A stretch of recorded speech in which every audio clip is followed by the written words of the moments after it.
Hello everyone. Today we will study double integrals in polar coordinates.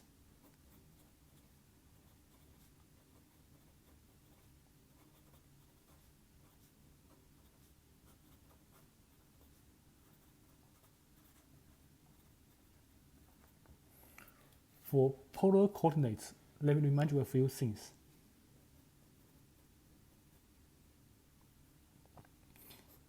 Let x, y be a point in the xy plane.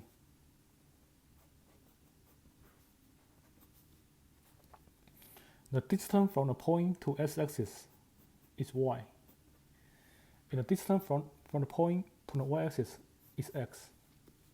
This side is in the sense this side here. Distance from the point to the origin is r. Distance from the positive x-axis to this edge is theta. So if we apply Pythagorean theorem, we can see that x squared plus y squared is r squared. This is a right triangle. X squared plus y squared is r squared. Also, tangent theta is opposite over adjacent. Tangent theta is opposite over adjacent. We also know that sine theta is opposite over hypotenuse. Cosine theta is adjacent over hypotenuse. If I multiply both sides by r here, I can get s by itself. So s equal to r cosine theta. In the first equation, if I multiply both sides by r, I can get y by itself. Y equal to r sine theta. So keep this full formula in mind. Usually we use this formula for conversion between polar coordinate system and Cartesian coordinate system. Next, let me show you how to find double integrals in polar coordinate systems. Let f of r theta be a positive function.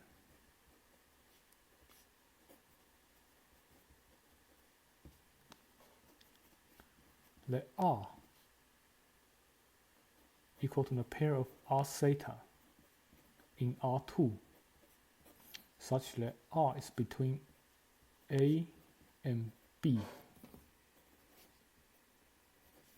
and theta is between alpha and beta. This r is called a circular sector, or this r is called a polar sector or polar rectangle. Let r be a polar sector. It's also called a polar rectangle.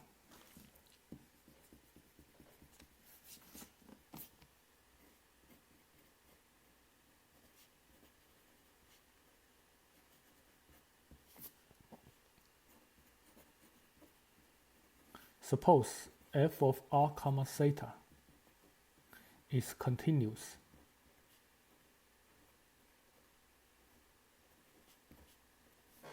Suppose f of r comma theta is continuous on R.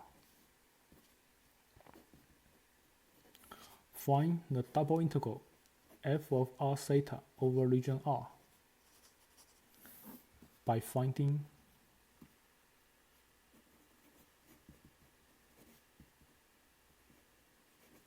the volume under the surface.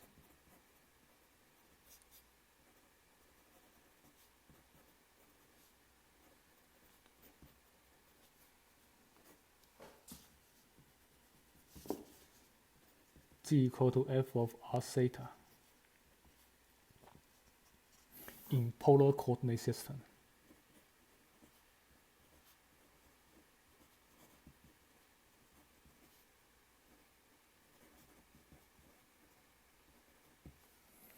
So let's first of all draw region R first.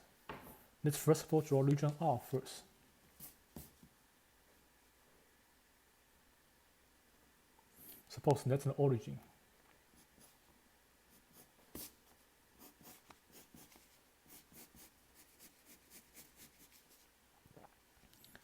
This is the edge. Let's theta equal to alpha.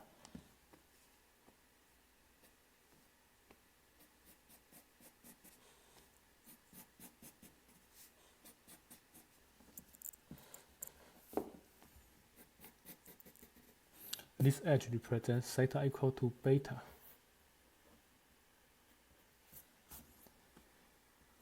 Suppose this circular arc represents r equal to a.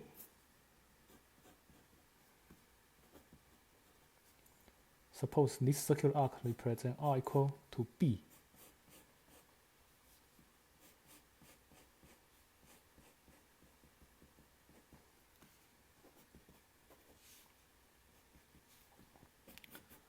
Then this is circular arc.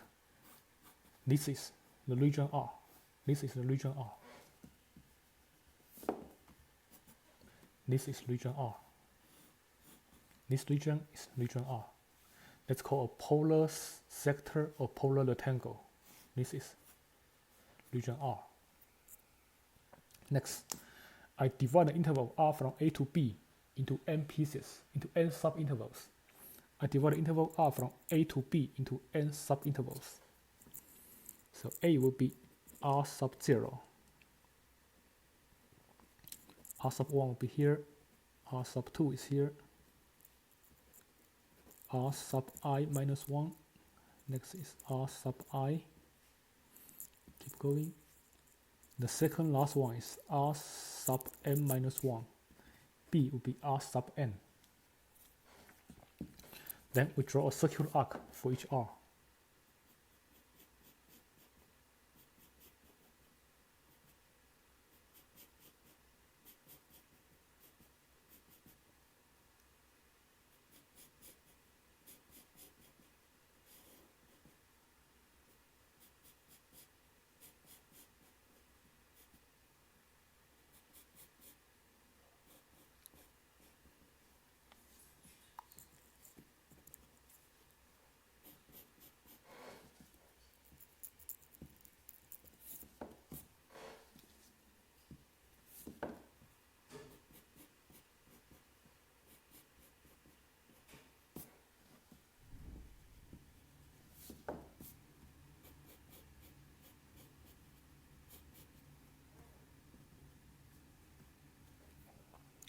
Next, I divide angle theta from alpha to beta into m sub-angles. I divide angle alpha from alpha to beta into m sub-angles.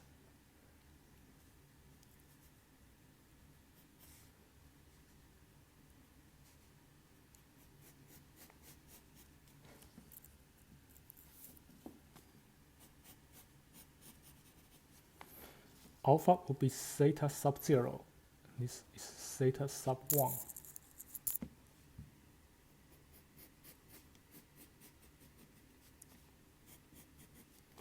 Theta sub 2.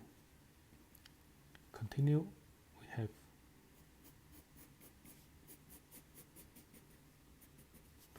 theta sub I sub j minus 1. Next will be theta sub j. And continue. The second last one. The second last partition is theta m minus 1. The last one, beta, is theta m. Theta sub m.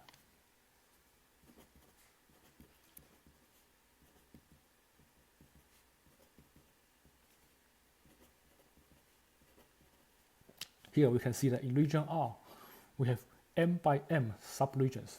In region R, we have m by m subregions. In order to find a volume under the surface over region R, we try to find a volume under each we try to find a volume under the surface over each subregion. We try to find a volume under the surface over each subregion, then add them up. We get a volume under the surface over region R. In order to find a volume under the surface over each subregion, the volume formula is base area times height. The volume formula is base area times height. And the base area on each subregion is A11, A21, A31, and so on. A21, A22, A32, and so on. In general, we use Aij. In general, we use Aij represent the base area of each subregion, where I is 1, 2, 3 up to n. J is 1, 2, 3 up to m, with Aij represent the base area on each subregions. Now, for the height on each subregion, we try to pick a sample point on each subregion, then use the sample point to approximate the height on each subregion. So in the first region, I can pick the sample point to be R1 star, theta 1 star. For the second region, I can pick R2 star, theta 1 star. In general,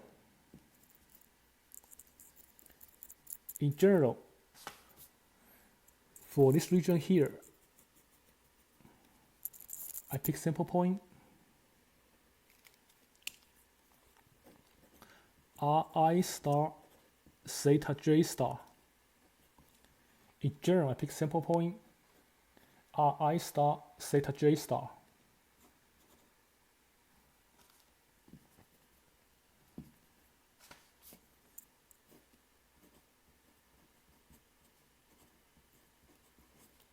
Then we substitute the sample point into function f.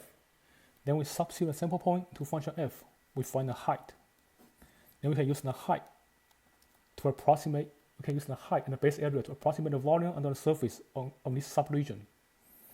Then, in order to find the total region, in order to find the total volume under the surface, we add them up. We take the sum, let j from 1 to m, I from 1 to n. That's an approximated volume under the surface. In order to find the actual volume under the surface, we take a limit as the maximum delta Ri goes to 0, and the maximum delta theta j goes to 0. If the maximum delta Ri goes to 0 and maximum delta theta j goes to 0, this cell will be very, very small. That will be the actual volume under the surface. That's the actual volume under the surface.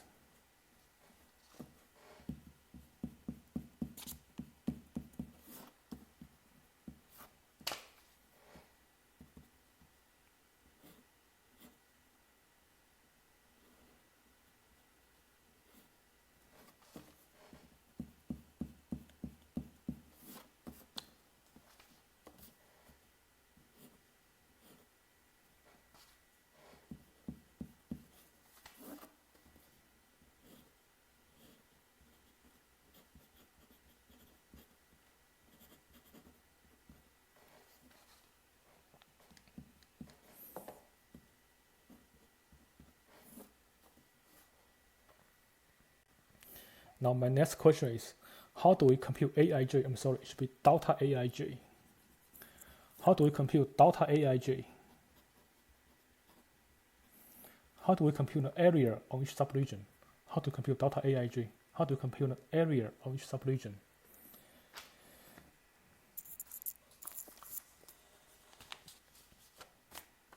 Let me make it a little bigger. How do we compute the volume on each subregion on Aij?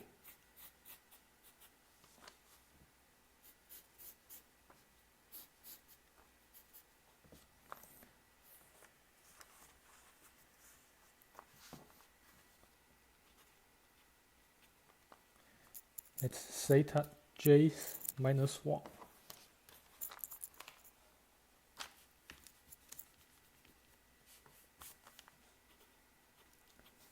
Theta j Ri minus 1. Ri is here. This is delta Aij. How do we find this area here? How do we find area here? If we zoom in, if we keep zooming in, this region will it looks like approximately a rectangle. If we keep zooming in, make this region very, very, very small, it will be approximately a rectangle. If we keep zooming in, it will be approximately a rectangle. Then area of rectangle is length times width.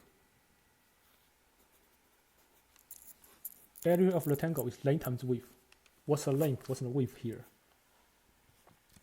Assume that's the sample point. Ri star theta j star. The length is the distance from Ri minus 1 to Ri. I can use Ri minus 1, which is delta Ri. That's the length. What's the width?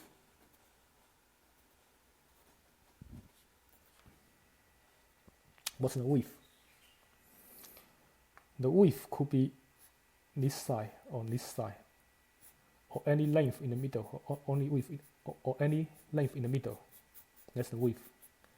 So since we choose this point to be the sample point, then we use the sample point to approximate the width. And the width will be the arc, the length of this arc. The width will be the length of this arc. This is a circular arc. How do we find the length of circular arc? How do we find the length of circular arc?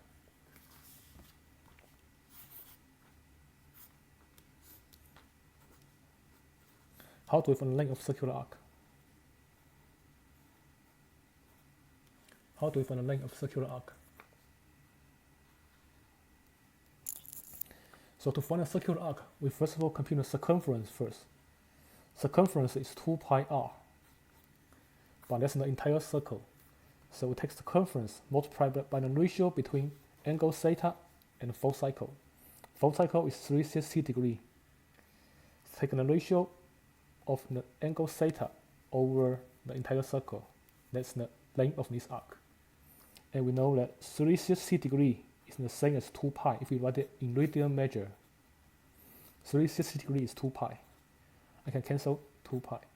So length of the arc is radius times the angle. Radius times angle in radian measure is r theta. Length of the arc, of the circular arc, is r times theta. Go back to this problem. In this circular arc,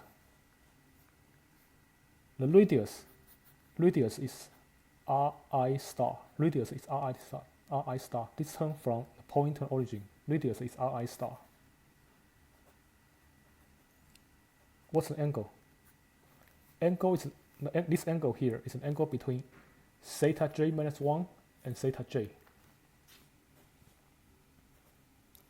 Theta j minus 1 minus theta j minus 1, which is Ri star times delta theta j.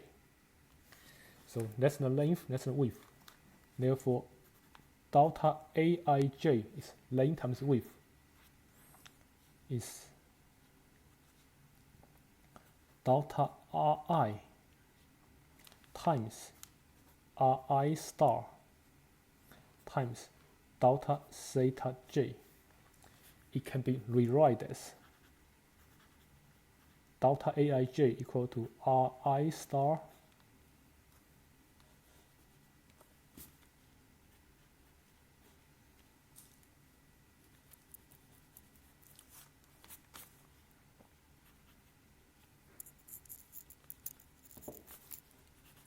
Ri star times delta Ri times delta theta j. That's how we compute the area of each subregion.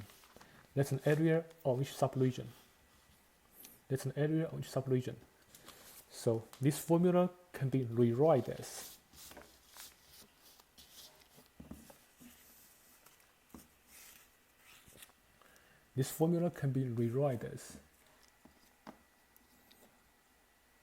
double integral over region R, f of r theta dA equal to the limit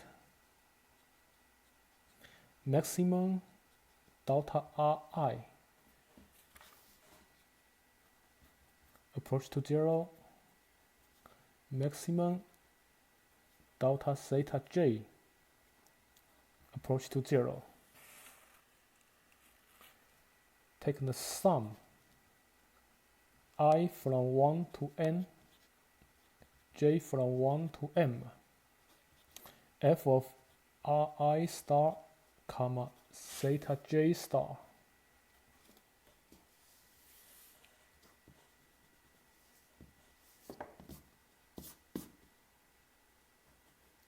Replace delta Aij. Replace delta Aij with Ri star times delta Ri times delta theta j. That's the modified version of this formula. If we observe this formula, we can see that there's an extra r outside function f. There's an extra r outside function f. So here I let g of r theta equal to f of r theta times r. Then g of Ri star theta j star will be the same as f of Ri star theta j star times Ri star. If I let g of r comma theta equal to f of r comma theta times r, then this can be rewritten as g of Ri star theta j star. Then so this integral can be rewritten as the limit maximum delta Ri approach to 0,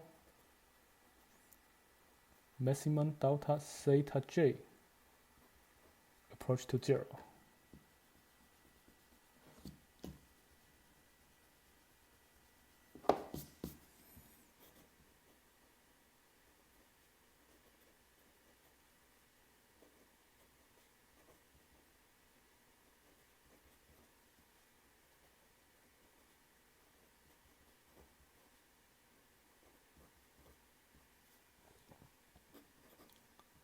I from 1 to m, I from 1 to n, j from 1 to m, g of Ri star, comma, theta j star times delta Ri delta theta j.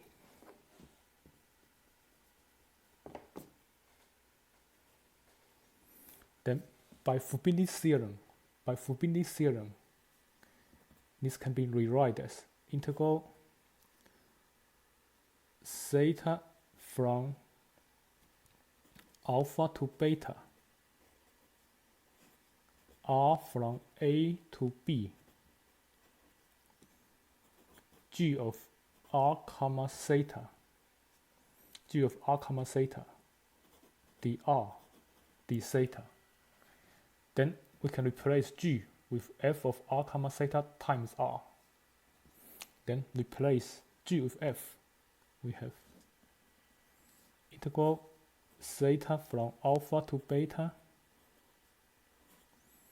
r from a to b, f of r comma theta r dr d theta. So that's how we derive the formula for double integrals in polar coordinate system.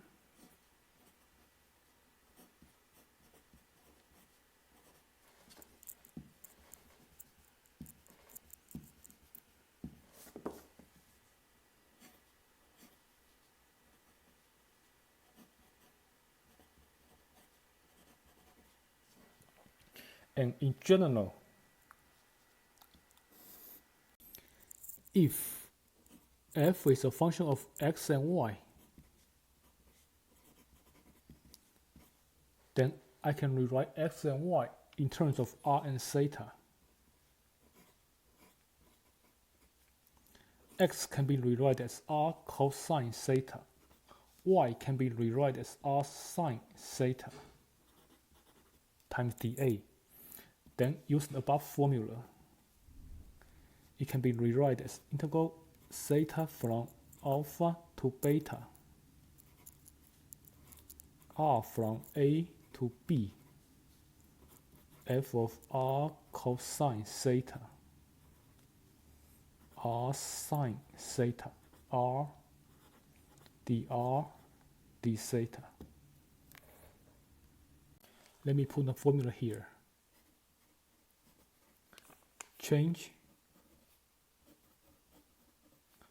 to polar coordinate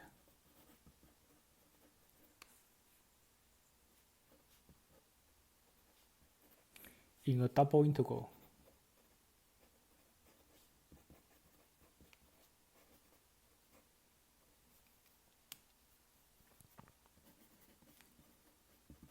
let R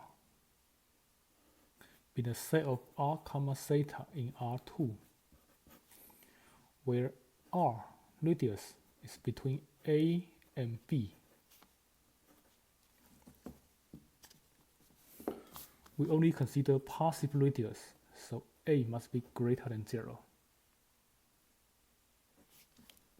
And theta is between alpha and beta.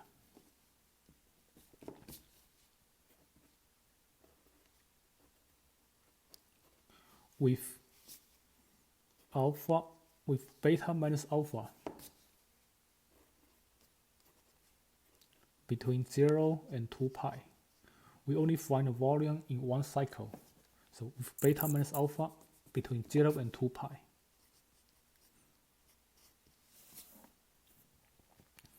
And suppose f is continuous.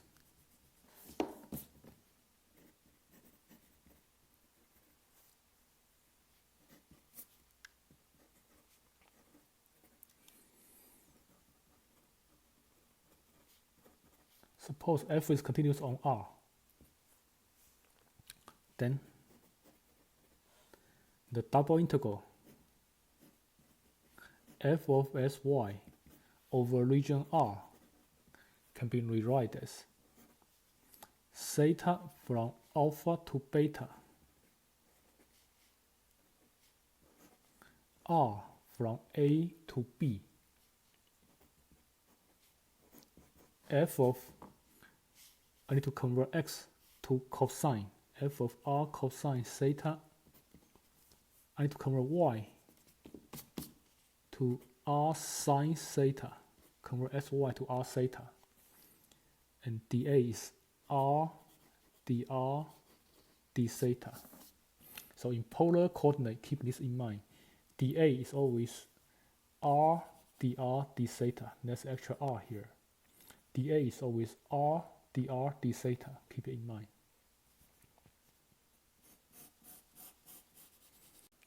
In addition, this formula also works when region R looks like this. When region R is bounded by theta equal to alpha, theta equal to beta, but the R's are not constants. Suppose this is R, this curve is R equal to h1 of theta. That's a polar curve. And suppose region R is bounded by two polar curves. R equal to h2 of theta. Suppose region R is bounded by two polar curves. Then we can also use this formula. In this case, R is the set of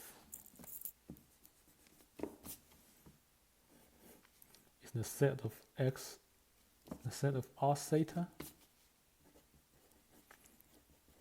in R2, where R is between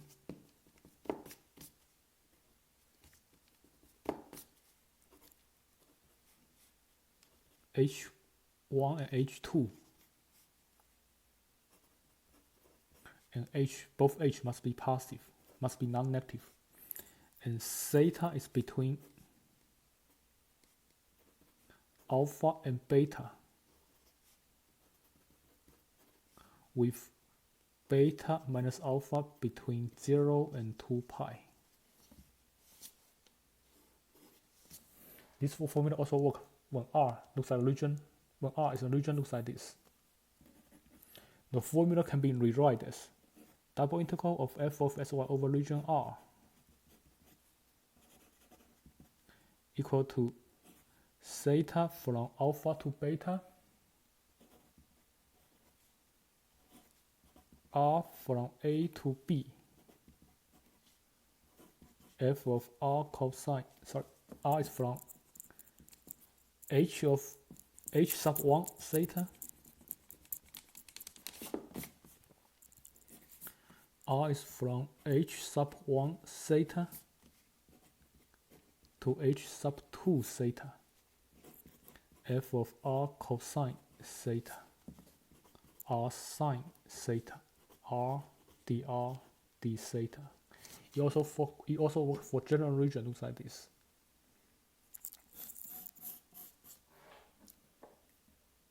Next, let's look at some examples about double integrals in polar coordinates.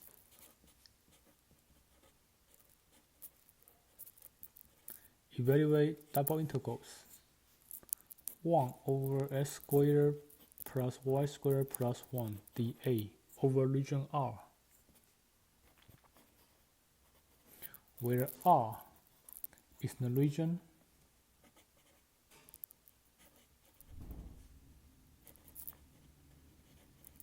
bounded by the circle s squared plus y squared equal to 4 in quadrant 1.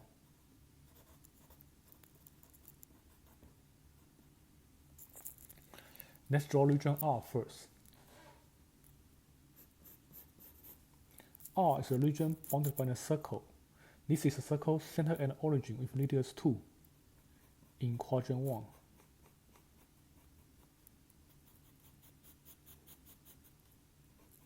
This is region R.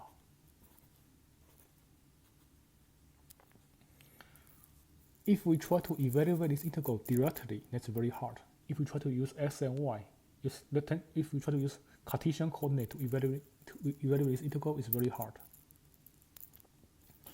If we use Cartesian coordinate, I can first of all get y by itself. Y is square root of 4 minus x squared. If we use Cartesian coordinate to solve it, x is from 0 to 2. Y is from 0 to square root of 4 minus x squared. 1 over x squared plus y squared plus 1 dy dx. If we try to use Cartesian coordinate to solve it, this integral, it looks very hard. This integral looks very, very hard. So usually, when you see a circular region, we try to apply polar coordinate. When we see a circular region, try to apply polar coordinate. If we use rectangular coordinate system, it's too hard. If we solve it this way, it's too hard. Let's try to use polar coordinate to solve it.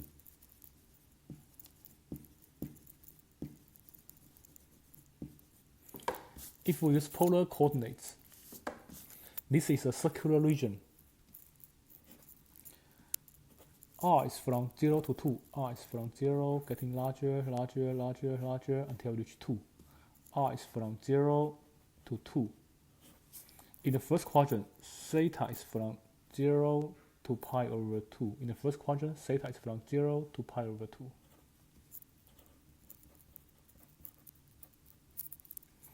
Then change x and y to r and theta. By x and y in terms of r and theta.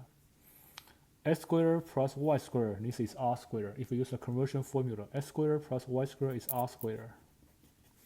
And dA in polar coordinates, r dr d theta. dA in polar coordinate system is r dr d theta. Then we can solve this integral using U substitution. Let U be, if I let U be r squared plus 1, du is 2r dr.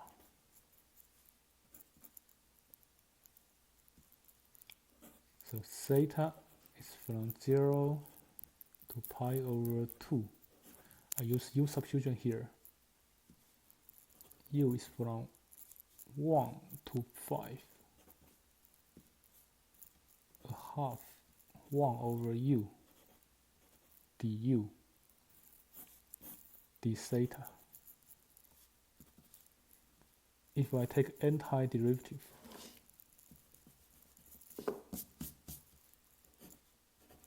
theta is from 0 to pi over 2. Take antiderivative, I have half of ln of u. Evaluate from 1 to 5.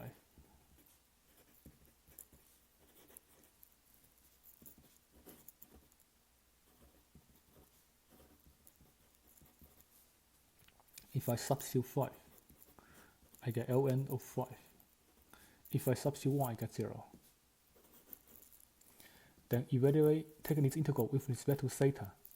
That's half of ln of 5 times theta. Theta from 0 to pi over 2. If I substitute pi over 2, I get pi over 2 here. If I substitute 0, I get 0.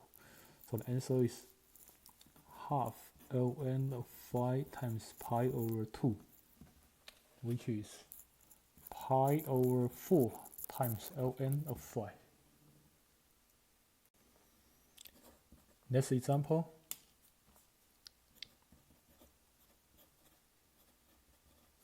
Evaluate double integral x squared plus y over region R, where R is the region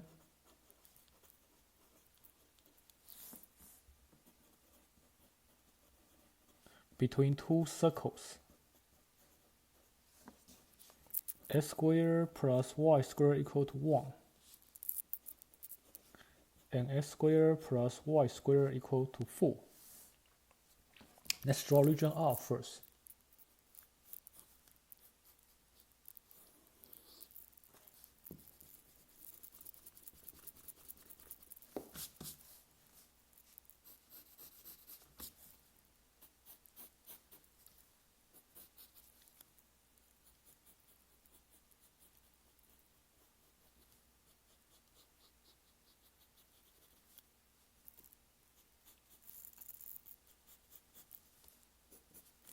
R is a region between two circles. First circle is the circle center and origin, radius 1. The other circle is the circle center and origin with radius 2. R is a region between these two circles. Looks like this.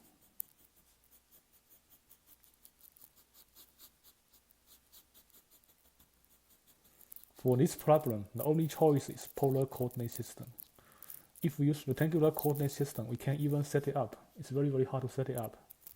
So for this problem, the only choice is polar coordinate system. If you try to use the rectangular coordinate system, you must cut it into 3 pieces. Cut it into 4 regions. Solve each region individually. That's very, very hard. So let's use polar coordinate system for this problem. Usually when we see circular region, we use polar coordinate system to solve the problem, to solve the integral. So here we know theta is a full cycle. It's a full cycle. Theta is from 0 to 2 pi.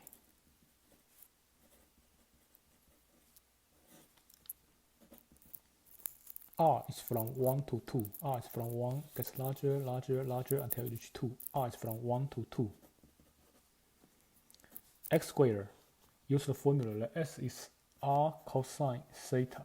Y is R sine theta. Use the formula. We have R squared cosine squared theta plus R sine theta. And dA is R dr d theta. Let's simplify this integral first. Let's simplify this expression first. The inside looks very complicated. If we simplify the inside, the only thing we can do is distribute R. That's the best we can do. There's not too much we can do. Distribute R.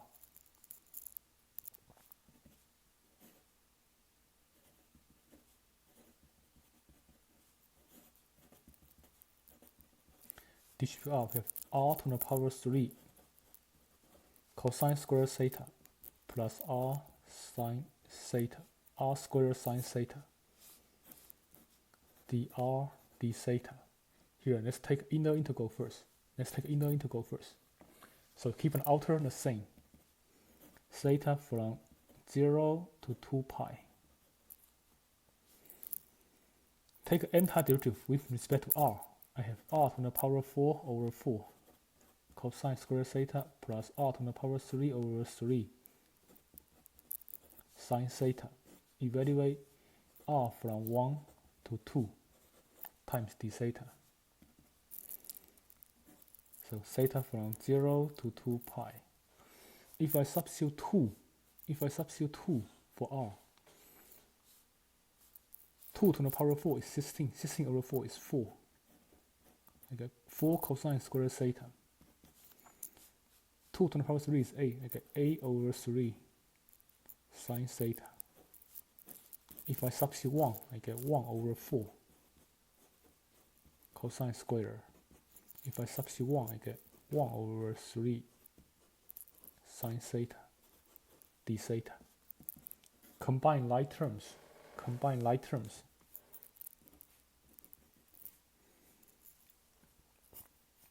4 minus a quarter is 15 over 4 cosine square theta. 8 over 3 minus 1 over 3 is 7 over 3 sine theta d theta. Now for cosine square theta, we can use half angle identity. For cosine square theta, we can use half angle identity. Cosine square theta can be rewrite as half of 1 plus cosine of 2 theta. 7 over 3 sine theta stays the same.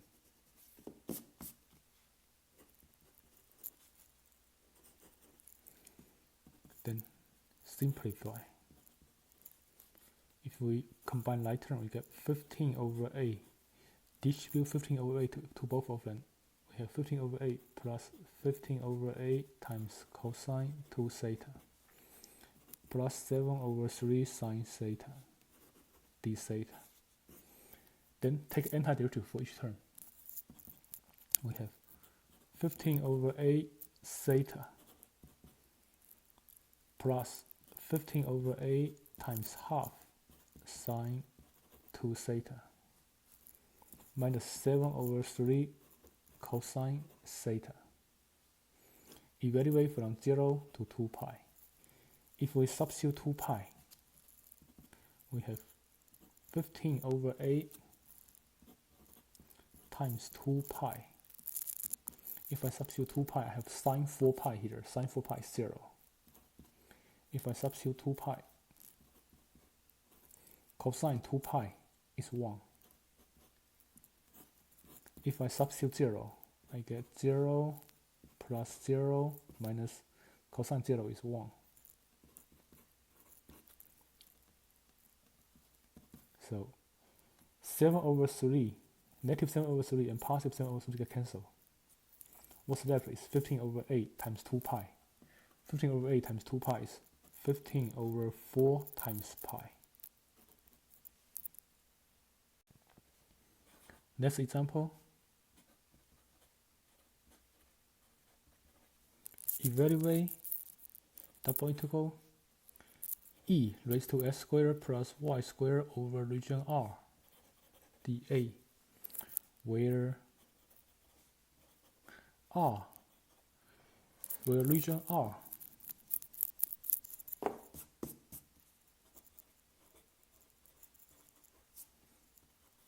is the upper half semicircle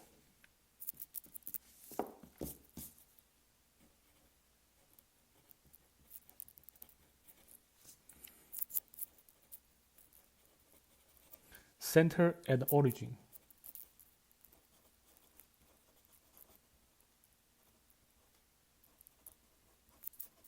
with radius 1.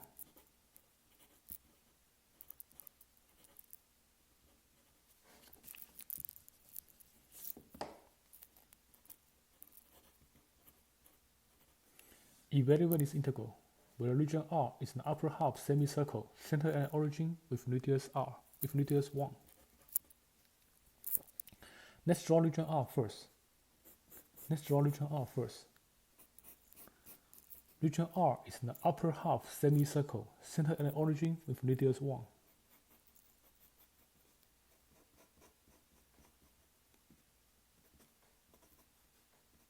That's region R. Center at the origin with radius 1, and it's a upper half semicircle. When you see a circular region, the best choice is using polar coordinate system. So in this region, R is from 0 to 1. R starts from 0, gets larger, eventually reach 1. R is from 0 to 1.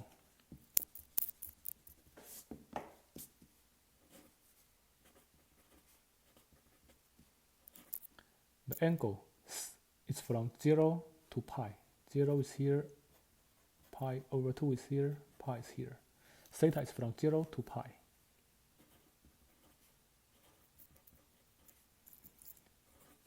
S squared plus y squared. For polar coordinate system, s squared plus y squared is always r squared. So substitute, we have e raised to r squared. dA is r dr d theta. Let's evaluate the Endo integral first. Theta from 0 to pi.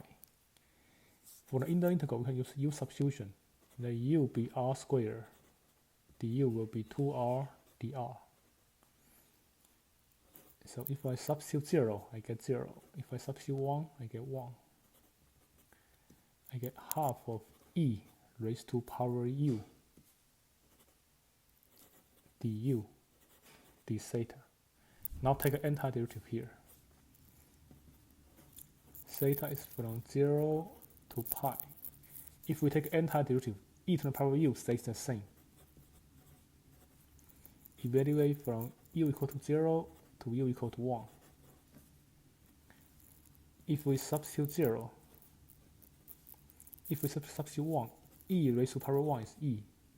If we substitute 0, e raised to power 0 is 1. Then take antiderivative with respect to theta. I have half of e minus half. This is a constant times theta from 0 to pi. If we substitute pi, we have half of e minus half times pi. If we substitute 0, we get 0.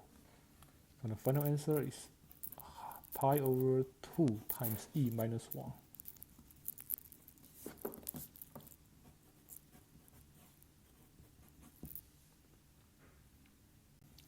Next example.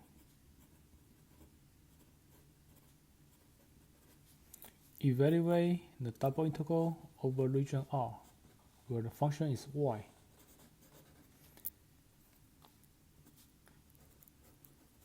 Where region R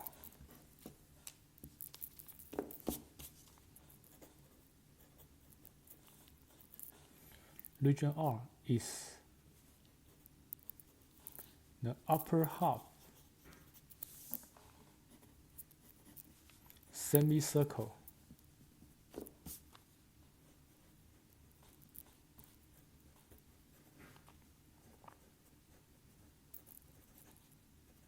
center at the point 3, 0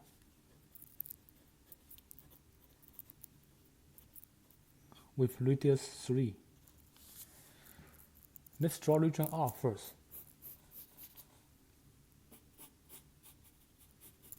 Region R is the upper half semicircle, center at 3, 0 with radius 3. So that's a radius going through the origin. That's a circle going through the origin.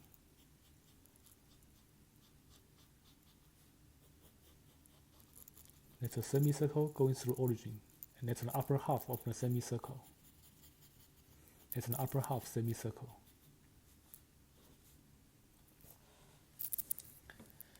Now be very, very careful. When you see a circular region, if the center is not on the origin, the boundary for R, it won't be both constants. Boundary for R, it won't be both constants. At least one of them won't be constant. If a circular region doesn't center an origin, the boundaries won't be both constants. The boundary of R won't be both constant. At least one of them won't be constant. So let's try to find the bound for R. R starts from 0, gets larger, larger, larger, larger, but it's bounded by this curve.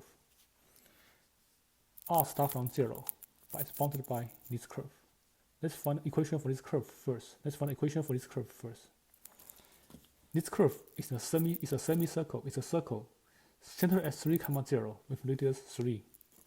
So circle center at 3, 0 is x minus 3 squared plus y squared equal to r squared. That's a circle centered at 3, 0 with radius 3. If we simplify the equation, it can be rewritten as x squared minus 6x plus 9 plus y squared equal to 9. Cancel 9 from both sides. It can be rewritten as x squared plus y squared equal to 6x. X squared plus y squared is r squared. 6x here, x can be rewritten as r cosine theta. If I divide both sides by r, I have r equal to 6 cosine theta.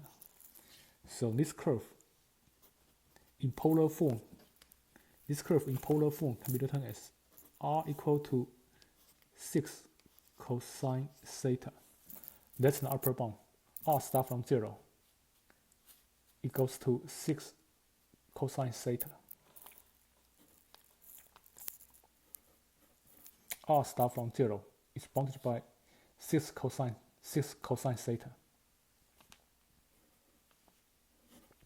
How about the theta?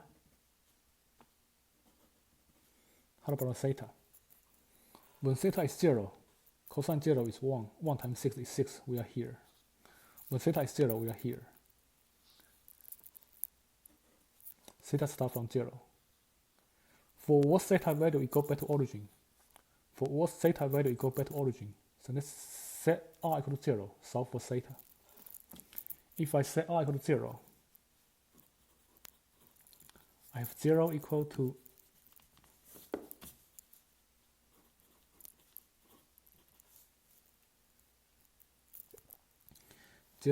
to 6 cosine theta.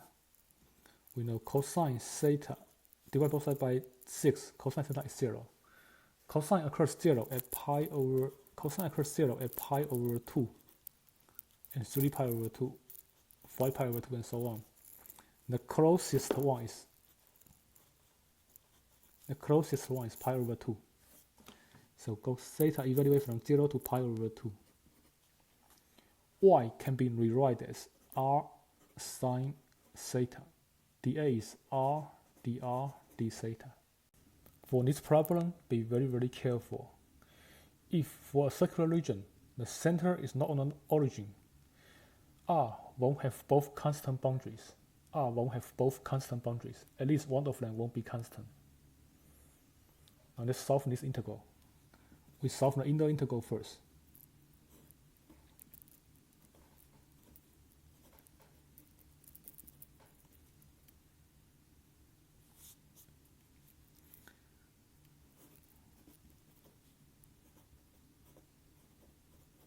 R times R is R squared times sine theta dr d theta. Let's take antiderivative for R first.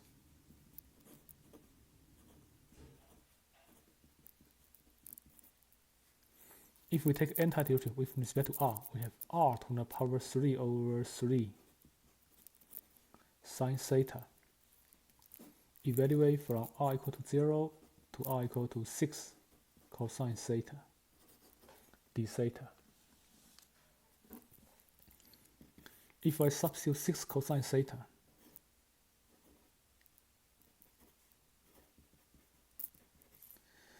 I have 216 cosine cube theta over 3 sine theta d theta. It can be rewritten as theta from 0 to pi over 2 72 times cosine to the power 3 theta times sine theta d theta. For this problem, we can use u substitution. The u be cosine theta, and du will be negative sine theta d theta. So it can be rewrite as negative 72 u to the power 3 du.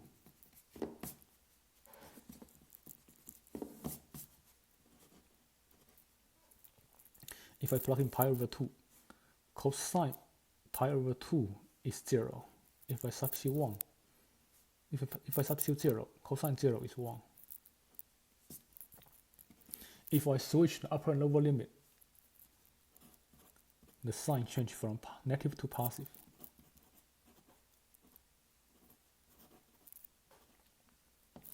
Next, take antiderivative with respect to u. We have 72 u to the power 4 over 4, evaluate from 0 to 1.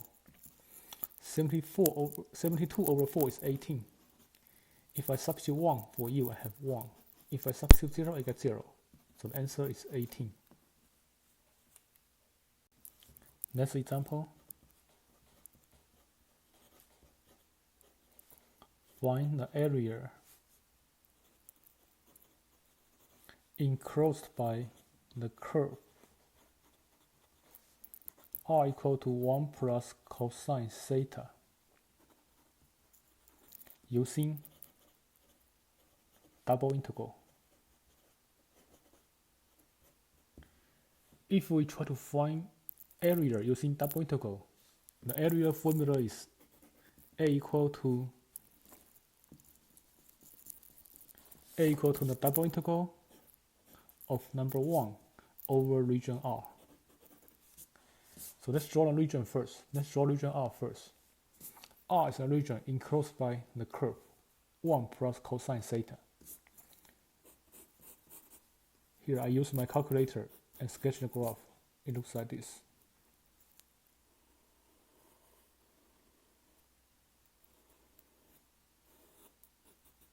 Next region R. It's not a pure circular region, so R won't have both constant boundaries. R won't have both constant boundaries.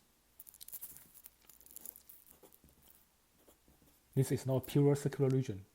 R won't have constant boundaries. R won't have both constant boundaries. At least one of the boundary won't be constant.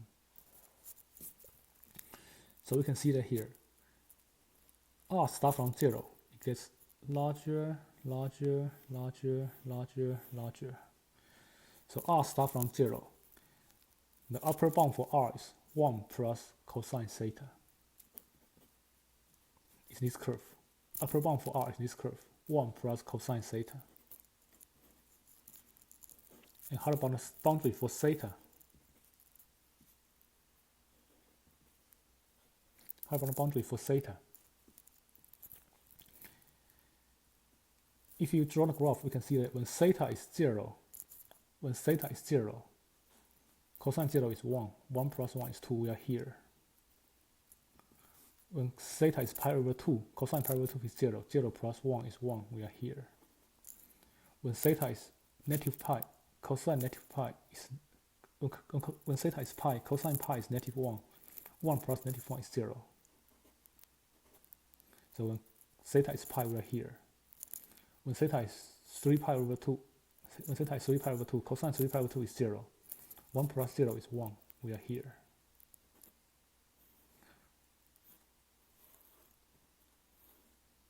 When theta is 3 pi over 2, we are here.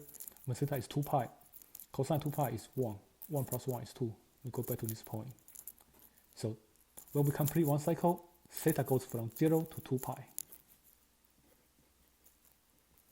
So theta is from 0 to 2 pi.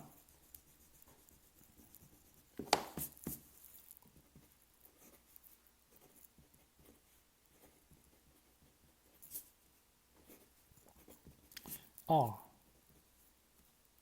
is from 0 to 1 plus cosine theta.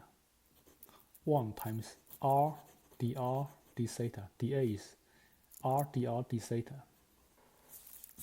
Then take antiderivative with respect to r. Solve the Endo integral first. Take antiderivative with respect to r. We have r squared over 2. R is from 0 to 1 plus cosine theta dr d theta. Theta is from 0 to 2 pi. Substitute 1 plus cosine theta for r. I have 1 plus cosine theta squared. If I substitute 0, I get 0. Then evaluate this integral. Let me expand the perfect square first.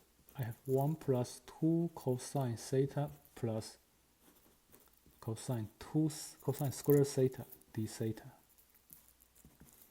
Distribute half. I have half plus cosine theta plus half times cosine square theta.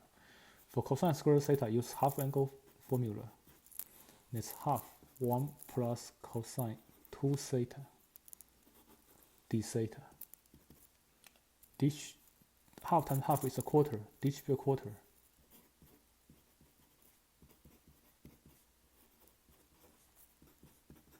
I have a quarter times 1 is a quarter. A quarter times cosine 2 theta is a quarter cosine 2 theta. If I combine like term, half plus a quarter is 3/4.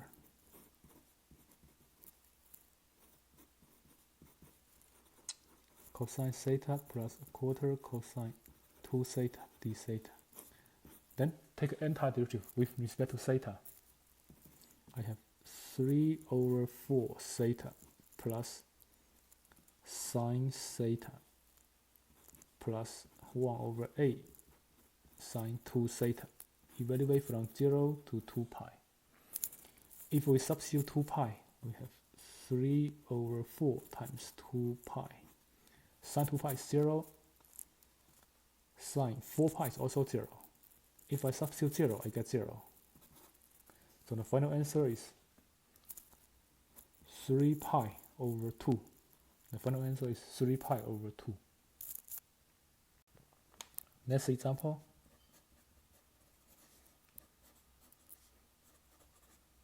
Find the area enclosed by the curve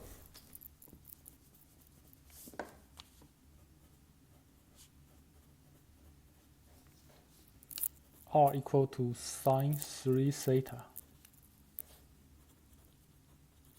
using double integral.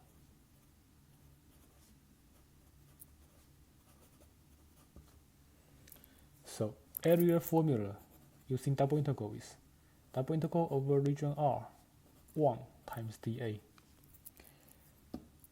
1 over region R, that's an area of region R. So let's draw region R first.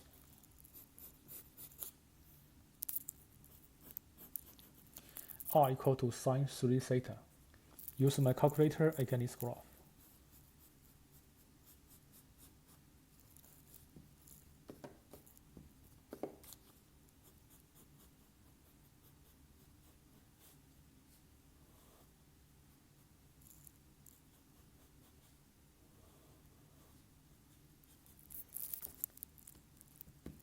This is a rose with 3 leaves.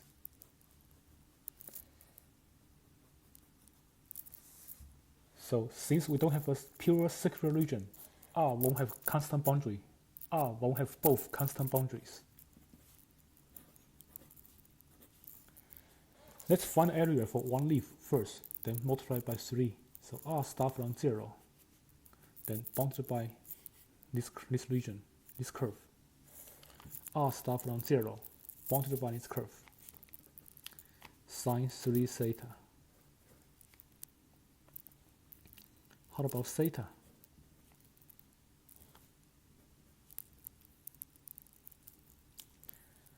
Theta, we set R equal to 0.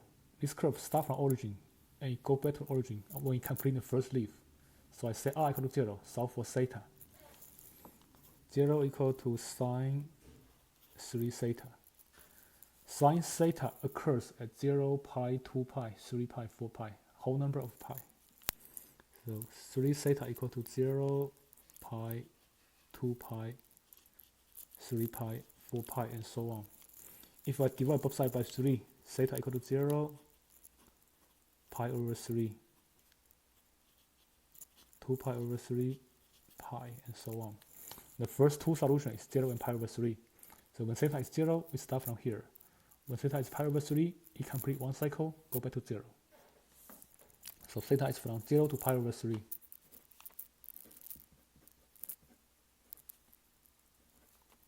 One times r dr d theta. dA is always r dr d theta in polar coordinate system. Then we evaluate the inner integral first. Theta is from 0 to pi over 3. Antiderivative of r is r squared over 2. Evaluate r from 0 to sine 3 theta times dr. Theta is from 0 to pi over 3. If I plug in sine 3 theta, I have half of sine square of 3 theta. If I substitute 0, I get 0. Then when we see sine square 3 theta, use half angle identity.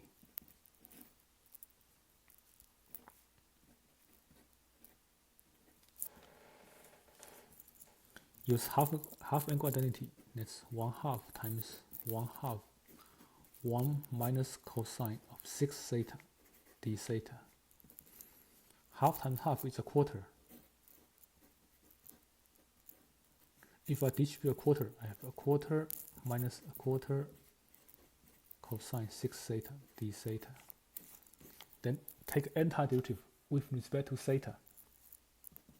I have 1 over 4 theta minus 1 over 4 times 1 over 6 sine 6 theta. Evaluate from 0 to pi over 3. If I substitute pi over 3, I have pi over 12 minus, if I substitute pi over 3 here, 6 times pi over 3 is 2 pi, sine 2 pi is 0. If I substitute 0, I get 0 again. So the answer is pi over 12 minus 0 is pi over 12. That's the area for one leaf of the rose. That's the area for one leaf of the rose. That's an area for one leaf of the rose. The total area is 3, there are 3 leaves, so 3 times pi over 12. Total area is pi over 4. Next example. Find the volume of the solid bounded by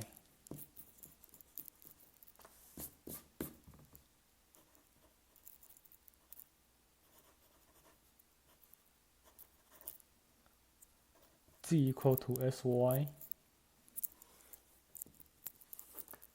and S squared plus Y squared equal to 1 in the first octane. Find the volume of the solid bounded by these two surfaces, G equal to Sy and S squared plus Y squared equal to 1 in the first octane. First octane is the region that S is greater than 0, Y is greater than 0, and Z is greater than 0. The plane, the coordinate planes, SY plane, XZ plane, YZ plane, 3 plane cut the 3-dimensional space into 8 different regions. And we call the first octane is a region that S positive, Y positive, Z positive. This region is called the first octane.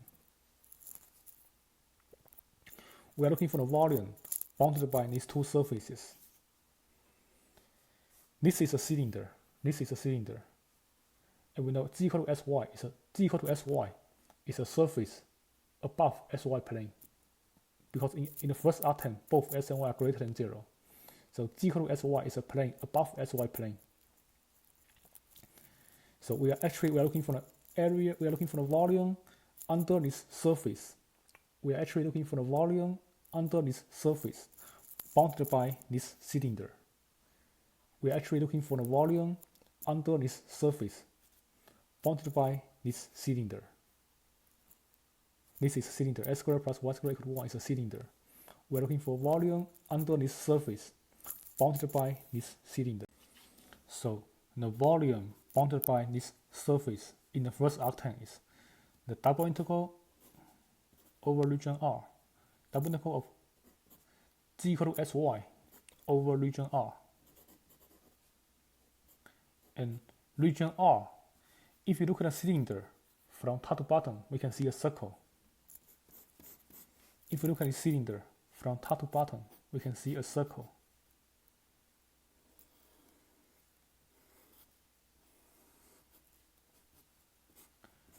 If we look at this cylinder from top to bottom, we can see a circle of radius 1.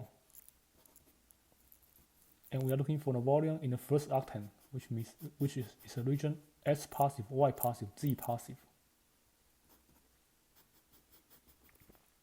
This is region R from top to bottom, and Z is the surface. Z is the surface above this region. Z is the surface above this region. So for region R, we can see that the radius is from 0 to 1. And the angle is from 0 to pi over 2. Theta is from 0 to pi over 2.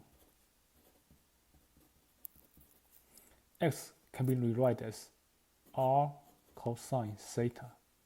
Y can be rewritten as R sine theta. dA is R dr d theta. If we multiply out, we have theta from 0 to pi over 2. R is from 0 to 1.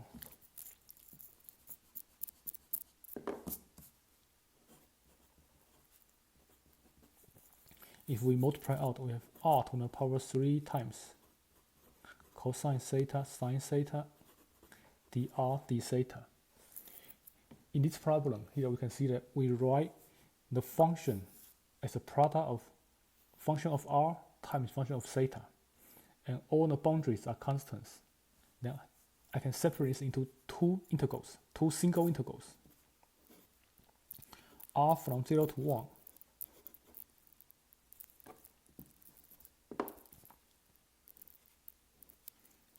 dr times theta from 0 to pi over 2 cosine theta sine theta d theta.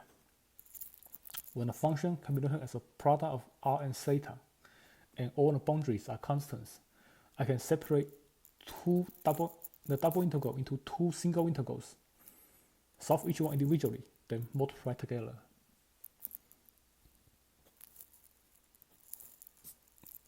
If we solve the first integral, we have R to the power 4 over 4. Evaluate from 0 to 1. If I plug in 1, I get a quarter. Plug in 0, I get 0. So solve the first integral, I get a quarter.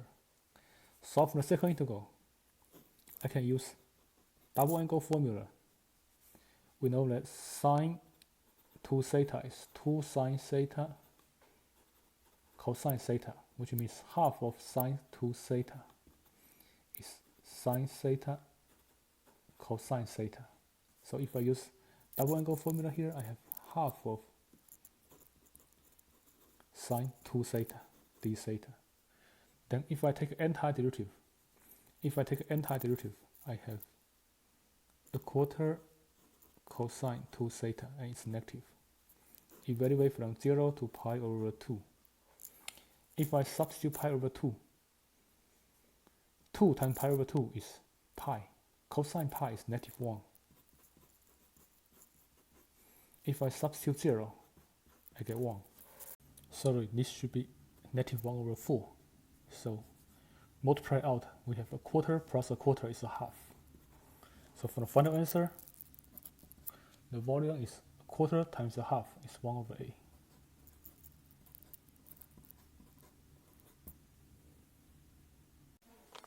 Next example.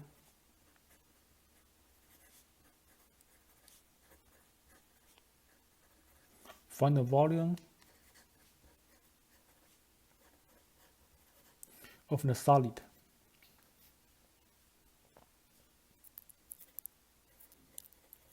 above the elliptic paraboloid.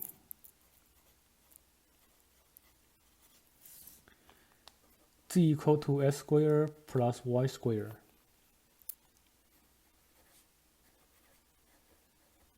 And below the sphere, S squared plus Y squared plus Z squared equal to 2. Find the volume above the elliptic paraboloid and below the sphere. Let's draw the picture first. Sphere looks like this. That's easier. Let's draw a sphere first. A sphere looks like this. It's a 3D ball. A sphere looks like this. It's a 3D ball. An elliptic paraboloid looks like this.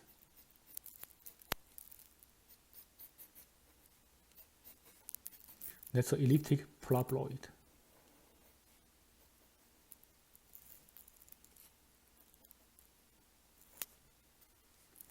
We are looking for the solid above the elliptic paraboloid and below the sphere. That's the solid between, above the elliptic paraboloid and below the sphere. When we are looking for solid between two surfaces, we use upper surface minus the lower surface. For the upper surface, in the sphere, if I solve Z, I have Z equal to square root of, if I get Z by itself, Z equal to square root of 2 minus S squared minus Y squared. That's Z. That's an upper half hemisphere. Then the lowest, that's the upper surface. Lower surface is the elliptic paraboloid. So for volume between two surfaces, we use upper surface minus lower surface. To find volume between two surfaces, we use upper surface minus lower surface. 2 minus S squared minus Y squared, that's the upper surface. Lower surface is elliptic paraboloid. S squared plus Y squared dA over region R. Region R. What's region R? Region R is the projection in XY plane. Region R is the projection in XY plane. If we push the entire graph down to XY plane,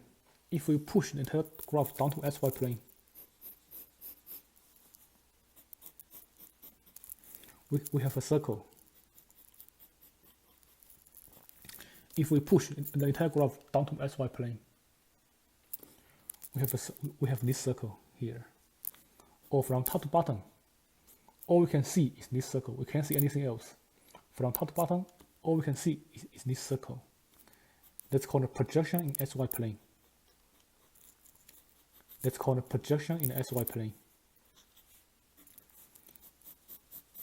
From top to bottom, all we can see is this circle. Or if you push the entire graph down to XY plane, all we have is this circle here. This circle, center and origin. And what's the radius? This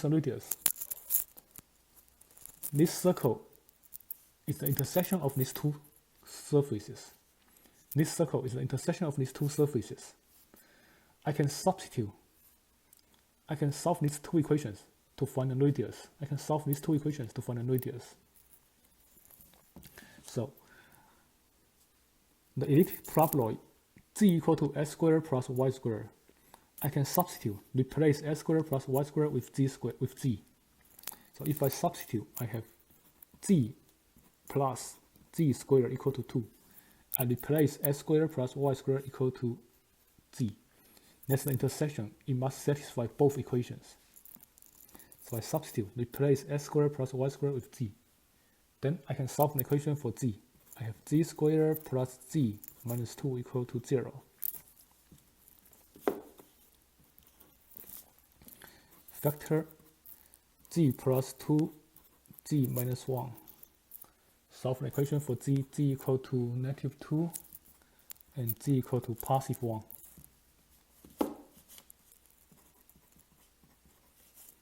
We can see that this circle is above xy plane. This circle is above xy plane, so g must be positive.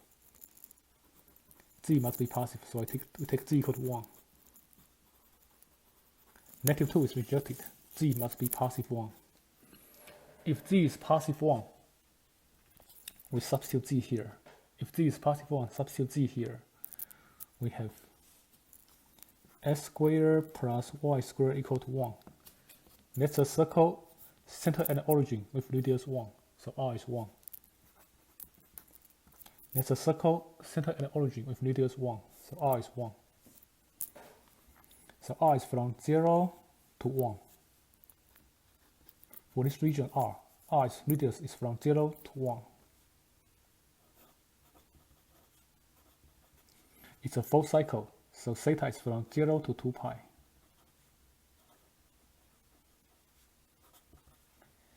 And in this equation, s squared plus y squared can be rewritten as r squared.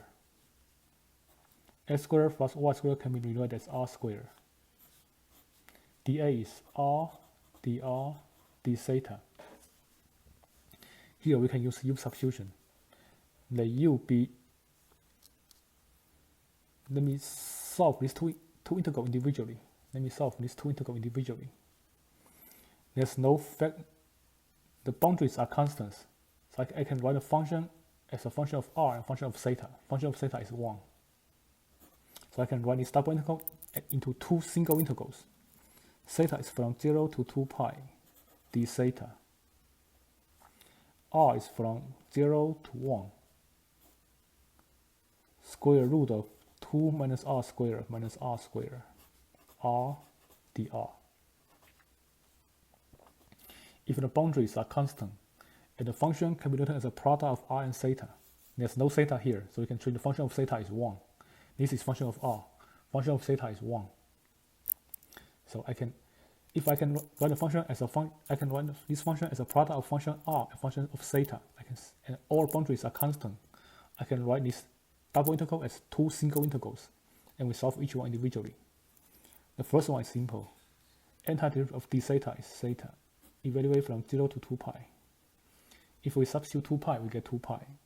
If we substitute 0, we get 0. So the answer is 2 pi. Solve the second integral here. This integral, I can split this into two integrals. 0 to 1, square root of 2 minus r squared r dr. Minus integral from 0 to 1, r squared times r is r cubed dr. For the first integral, make a u substitution. Let u equal to 2 minus r squared. Du will be negative r dr. Divide both sides by -2. Negative half du equal to r dr. So this integral can be rewritten as integral square root of u, negative half du. If I substitute 1, 2 minus 1 is 1. If I substitute 0, 2 minus 0 is 2. If I interchange top and upper and lower limit, I can change the sign, make this negative integral to be positive. Half. Square root of u can be rewritten as u raised to a half. Take antiderivative. I have half of u raised to 3 over 2 over 3 over 2. Evaluate from 1 to 2. Something divided by 3 over 2 means we multiply by the reciprocal. If I substitute 2, I have 2 raised to 3 over 2. If I substitute 1, I get 1. If I multiply here, I have 1/3. 2 raised to 3 over 2 is 2 square root of 2 minus 1. If I solve the other integral, I have r to the power 4 over 4 from 0 to 1. If I substitute 1, I get a quarter. If I substitute 0, I get 0. So we subtract these two integrals. We have 1/3 2 radical 2 minus 1/3 minus 1/4, which is 2/3 square root of 2 minus 7/12. Then take these two integrals, the answer of these two integrals, multiply together. So for the final answer, volume is 2 pi times this 2/3 square root of 2 minus 7/12. Next example.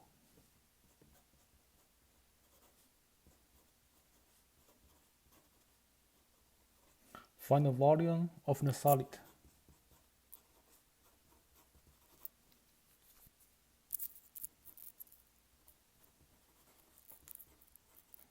Inside the sphere, x squared plus y squared plus z squared equal to 4. And outside,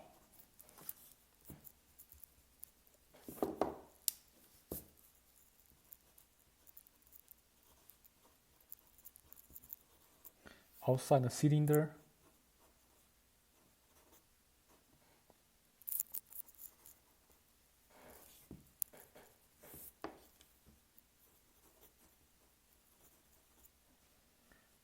x squared plus y squared equal to 1.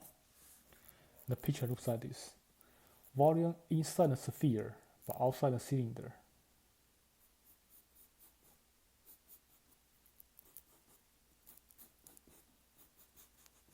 That's a sphere.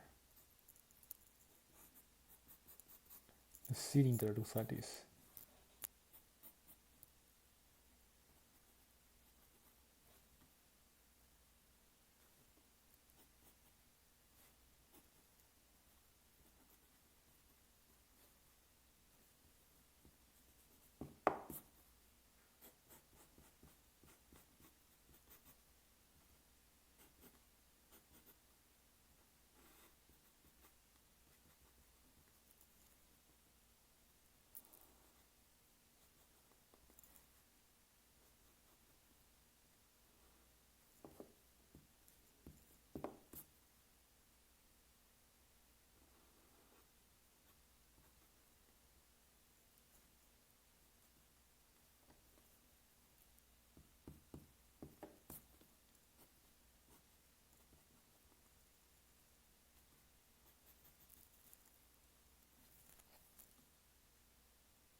We are looking for the volume inside the cylinder.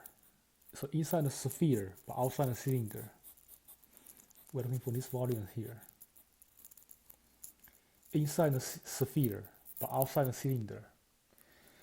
So if we try to find a volume here, we need to treat the sphere as z equal to square root of 4 minus s squared minus y squared. Treat this as the upper surface. And treat z equal to negative 4 minus s squared minus y squared as a lower surface. We need to split the sphere into two pieces.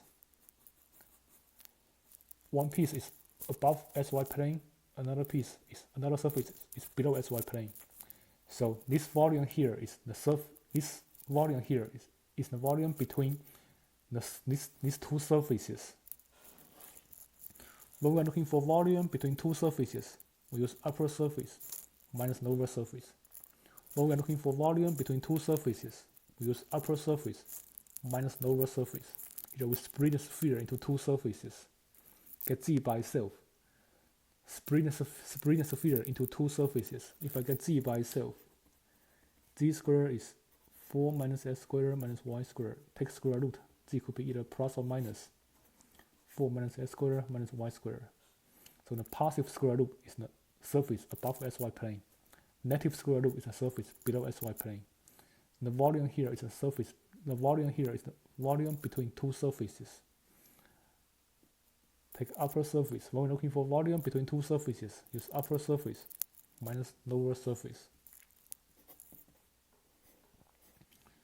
So double integral of upper surface minus lower surface. Upper surface is 4 minus s squared minus y squared. Lower surface is negative 4 minus s squared minus y squared dA. If we simplify this, it can be rewritten as twice square root of 4 minus s squared minus y squared dA. Next, what's region R? For region R, we need to look at the projection in xy plane. For region R, we need to look at projection in xy plane.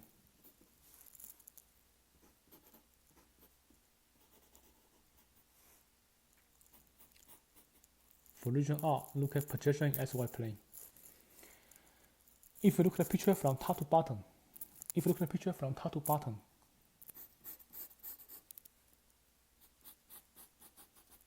we can see this circle here. We can see the cylinder here. Cylinder from top to bottom looks like a circle. That's a cylinder here. And we can see the equator. We can see the equator of the sphere. That's the equator of the sphere. We can see the equator of the sphere.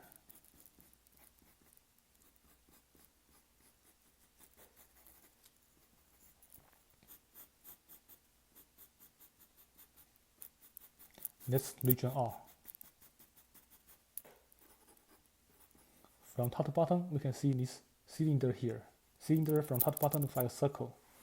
And we can also see the equator. This is region R. And we don't know for the cylinder, radius is 1. For the sphere, radius is 2. So the circle in the equator have radius 2. For the sphere, radius is 2. So the circle in the equator here is a circle of radius 2. So we can see that R is from 1 to 2. It's a full cycle. Theta is from 0 to 2 pi.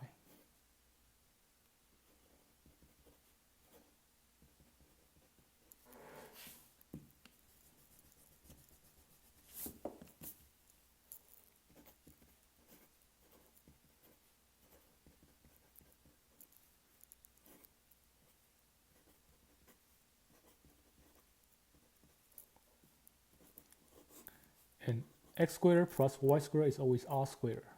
If we use polar coordinate, x squared plus y squared is r squared. dA is r, dr, d theta. And this function, for this function, I can split r and theta. This is a function of r. Since there's no theta, which function of theta is 1. So I can write this function as a product of function of r and function of theta.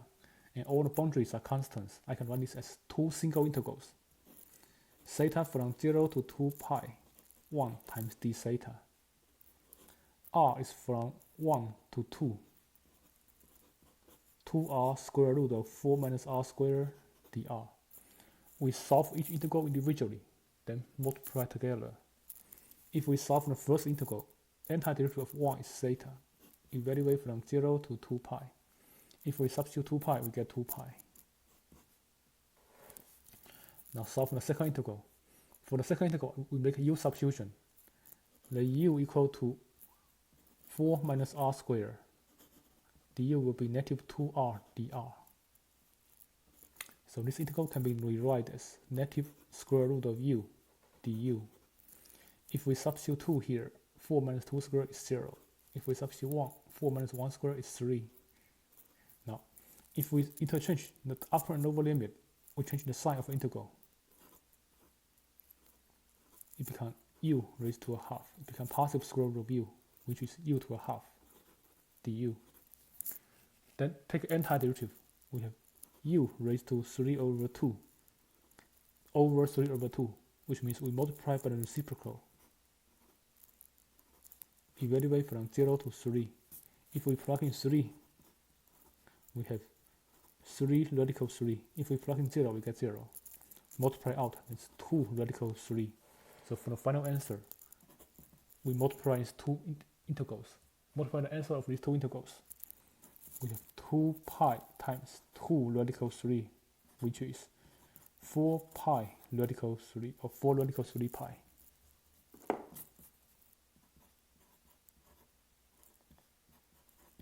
That's the volume outside, inside the sphere, outside the cylinder. Next problem. How do we evaluate this integral? Outer integral from 0 to 3. Inner integral from 0 to radical 9 minus s squared. S squared plus y squared raised to 3 over 2 dy dx. How do we evaluate this integral?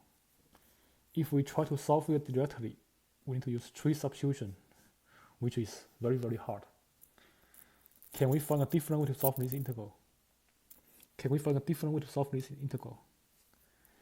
Let's draw the region first, see how it looks like, then decide what to do next.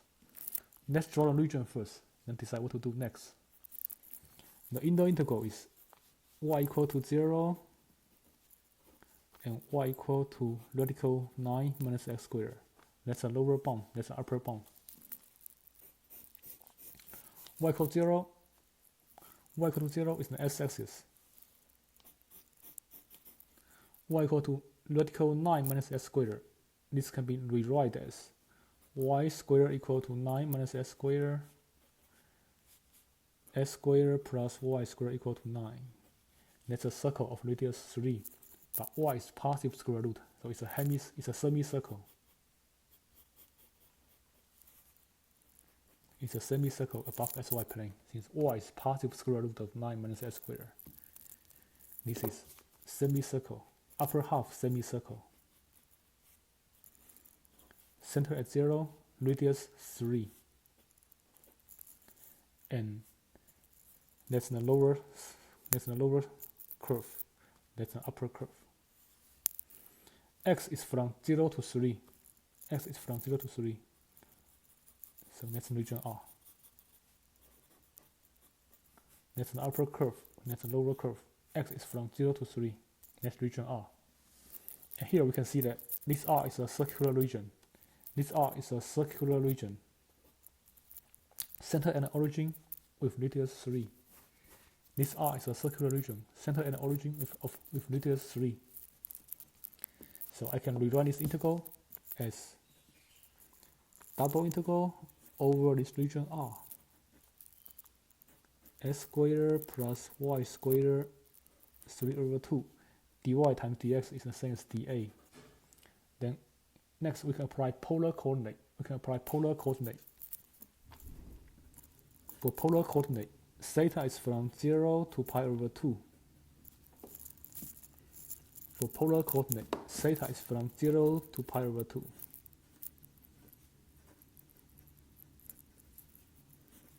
R is from 0 to 3. 0 gets larger until it reaches 3. R is from 0 to 3.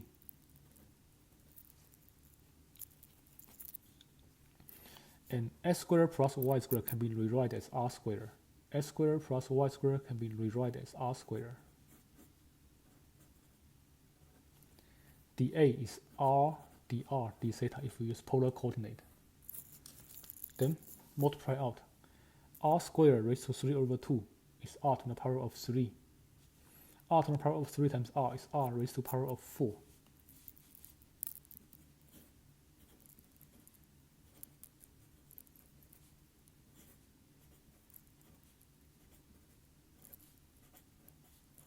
dr d theta. And here we can see that all the boundaries are constant. I can write the function as a product of function of r times function of theta. So I can split this into two functions. Function of r is r to the power of 4. R is from 0 to 3 dr. Function of theta is 1. And theta is from 0 to pi over 2. Solve each integral individually, then multiply out. We have r to the power of 5 over 5 from 0 to 3. That's 3 to the power of 4 is 243. We have 243 over 5. The second integral, antiderivative of 1 is theta. Evaluate from 0 to pi over 2. If we substitute pi over 2, we get pi over 2. If we substitute 0, we get 0. So the answer is 243 over 5 times pi over 2. That's 243 pi over 10. That's how we solve this integral using polar coordinate. That's much easier than solve it directly. Solve it directly using tree substitution is very hard. Next, how do we solve this integral? From 0 to 2, outer integral from 0 to 2. Inner integral from y to square root of a minus y squared. Square root of x squared plus y squared dx dy. Again, if we try to solve this integral directly, we need to use tree substitution. That's very hard. For this integral, if we use tree substitution, that's very hard. So let's draw the region first. See how it looks like, then decide what to do next. Let's draw the region first, then decide what to do next. This region, lower bound is s equal to y. Upper bound is s equal to a minus square root of a minus y squared. Lower bound s equal to y. That's actually the left bound. That's the left bound. S equal to y is this line. That's the left bound. Right bound, s equal to square root of a minus y squared. That can be rewrite as s squared equal to a minus y squared. S squared plus y squared equal to a. That's a circle, center and origin, radius square root of a.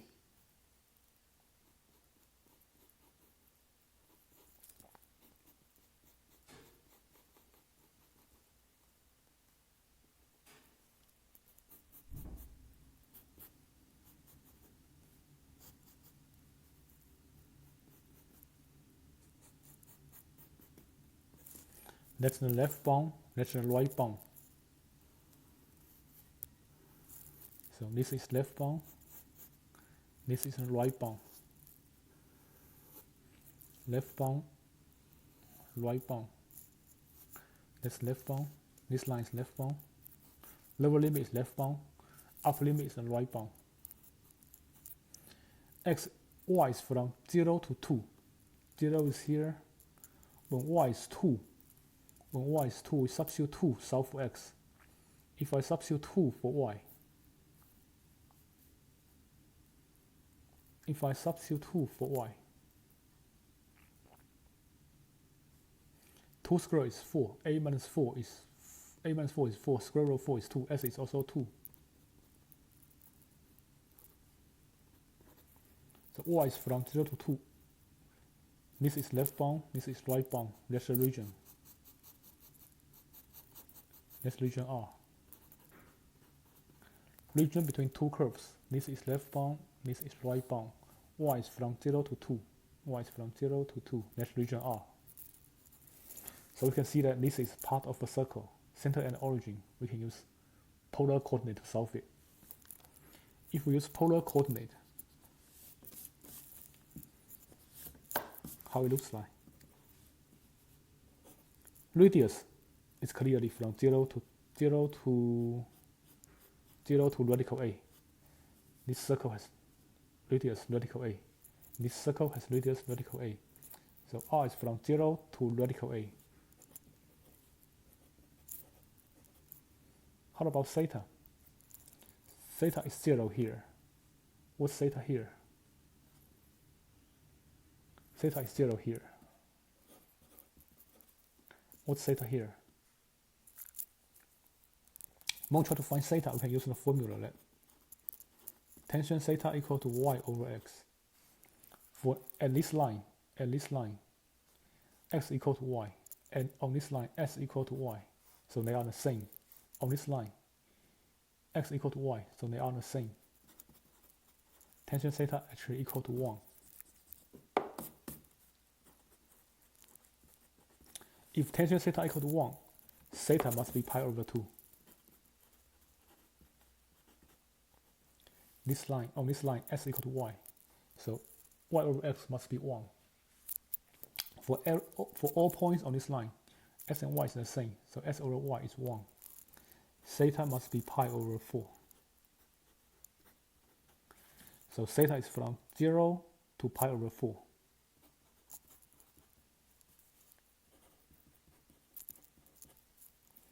And square root of s squared plus y squared. Since s squared plus y squared is r squared, when we take square root of s squared plus y squared must be r. So this integral is r. And this is dA. ds times dy is dA. dA is r dr d theta. So this is a function of, this function is a function of r times function of theta. Since function of r is r squared, function of theta is 1. So this function is a function of r times function of theta, and all the boundaries are constants. I can split this into two single integrals. Theta from 0 to pi over 4. Function of theta is 1. R is from 0 to radical 8. Function of r is r squared dr. We solve each integral individually. Integral of 1 with respect to theta is theta. Evaluate from 0 to 4. If I substitute 0 over 4, I got 0. If I substitute pi over 4, I got pi over 4. If I substitute 0, I get 0. So that's the answer for the first integral. For the second integral, take antiderivative for r squared. I get r to the power 3 over 3. Evaluate from 0 to radical 8. If I substitute radical 8, I have radical 8 raised to power 3 over 3. If I substitute 0, I get 0. So multiply out. I get pi over 4 times a radical a over 3. Cancel 4 and a. I have 2 here. Radical a is 2 radical 2. Radical a can be rewritten as 2 radical 2. So together we have 4 over 3. 4 radical 2 over 3 times pi.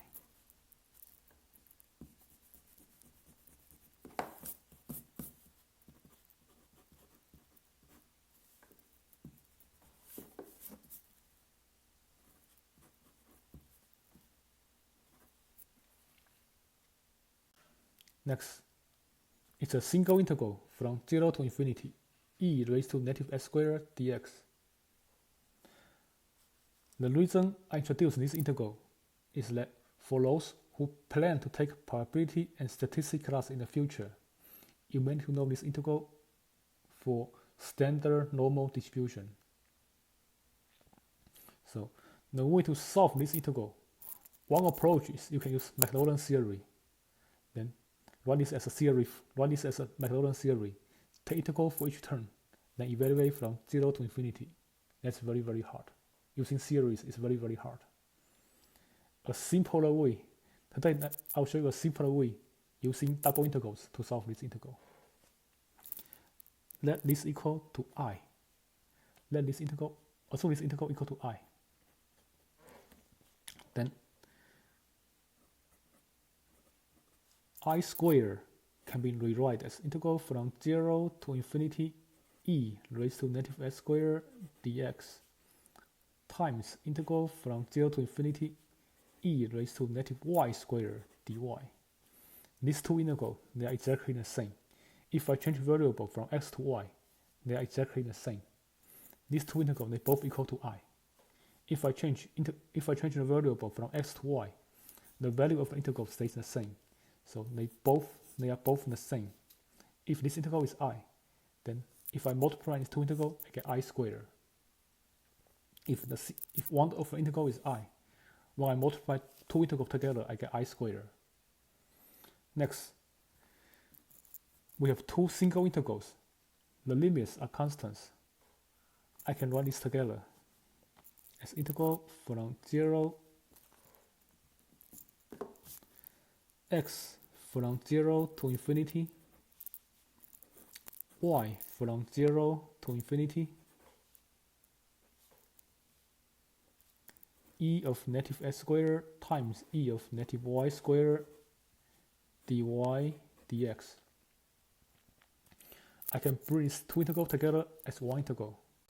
The reason I'm allowed to do this is for double integrals with constant boundaries. If the function can be written as a product of function of x times function of y, dy dx, I can split this into two single integrals, x from a to b, f of x dx times y from c to d, g of y dy. This is the opposite operation. I write two single integral as one double integral. That's an opposite operation. I write the product of two single integral as one double integral. That's an opposite operation. Now, this integral can be rewritten as x from 0 to infinity, y from 0 to infinity, e raised to negative x squared minus y squared dy dx. Let's draw the region first. For this double integral, let's draw the region first.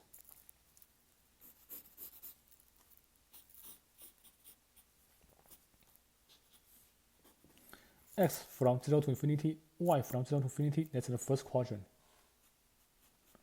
X from 0 to infinity, y from 0 to infinity, that's the first quadrant.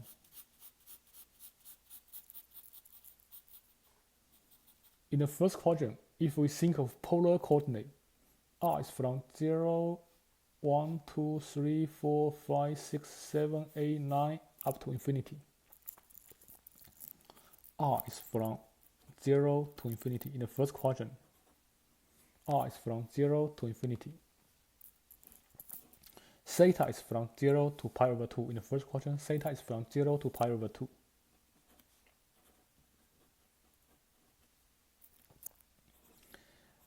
X squared plus y squared is r squared.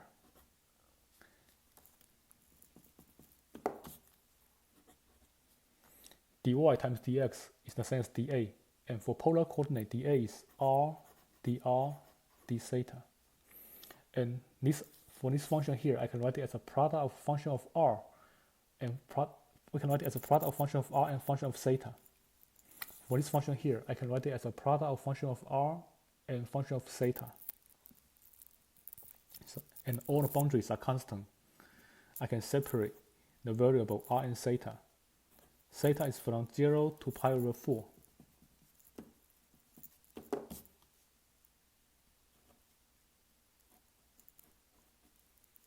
And the function of theta is 1. R is from 0 to infinity. Function of r is e raised to negative r squared times r dr. If we can write the integrand as a product of function r times function of theta, I can always, and boundaries are constants, I can always split this double integral into two single integrals, and then we solve each integral individually. If we solve the first integral, antiderivative of 1 is theta. Theta is from 0 to pi over 4. If we plug in pi over 4, we get pi over 4. If we plug in 0, we get 0. So that's the first integral. For the second integral, we can make a u substitution, that u equal to negative r squared. Du will be negative 2r dr.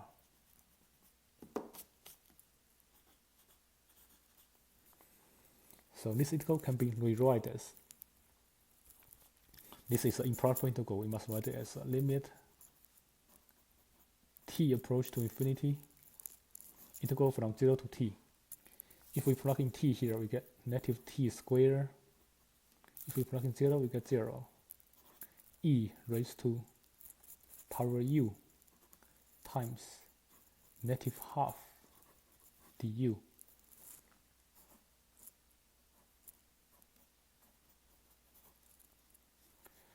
Take antiderivative for e to the power u. We have e to the power u. Antiderivative of e to the power u stays the same. times negative half.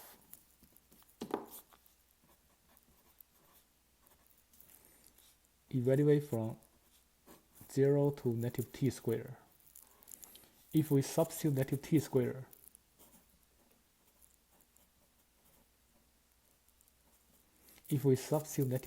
we have negative 1 over 2 e raised to negative t squared. If we substitute 0, e raised to power 0 is 1. When t goes to infinity, e raised to negative infinity is 0. So the answer is half. This limit is half. So I solve the second integral, I get half. I solve the first integral, I get pi over 4. Solve the second integral, I get half. Answer is pi over a. This is I squared. This is I squared.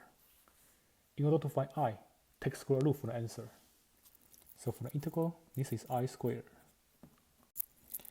I equal to square root of pi over a, which is radical 2 pi over 4.